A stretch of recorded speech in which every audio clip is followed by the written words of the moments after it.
Madhya Pradesh BJP పాలిత రాష్ట్రం 20 సంవత్సరాల నుంచి మధ్యలో 2 సంవత్సరాల పాటు కాంగ్రెస్ పరిపాలించింది. మొన్నటిసారి కాకుండా అంతకు ముందుసారి కాంగ్రెస్‌కి 1% ఓట్లు ఎక్కువ, 7 ఎమ్మెల్యే సీట్లు ఎక్కువ రావడంతో ప్రభుత్వం ఏర్పాటు చేసింది. ఆ తర్వాతన 2 ఏళ్ల తర్వాత వాళ్ళల్లో చీలికలొచ్చి ఎవరైతే జ్యోతిరాదిత్య సింధియా బయటకొచ్చేసిన తర్వాత 25 మందితో బయటకొచ్చేయడంతో మళ్ళీ బీజేపీ ప్రభుత్వం వచ్చింది. వాళ్ళందరి చేత రాజీనామాలు చేయించి మళ్ళీ బై ఎలక్షన్స్ జరిపితే 18 మంది గెలిచారు. 7 మాత్రం ఓడిపోయారు. వాళ్ళకి మళ్ళీ ఎమ్మెల్సీలు ఇచ్చి సేవ్ చేసుకొచ్చింది బీజేపీ. మొన్నటిసారి జరిగిన ఎన్నికల్లో 2/3 మెజారిటీతో అక్కడ విజయం సాధించడం జరిగింది.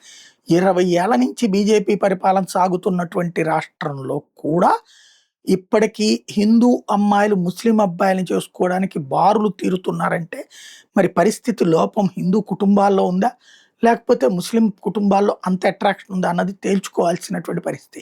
తాజాగా బజరంగ్ దళ్ వాళ్ళు జబల్పూర్‌లో ఒక 9 కుటుంబాలకు సంబంధించినట్టు హిందూ అమ్మాయిలు ముస్లిం అబ్బాయిలు పెళ్లి చేసుకోవడానికి సంబంధించి అక్కడ ప్రత్యేక చట్టం ప్రకారం అప్లికేషన్ పెట్టుకున్నటువంటిది ప్రొజెక్ట్ చేయడంతో మరొకసారి చర్చకొచ్చింది.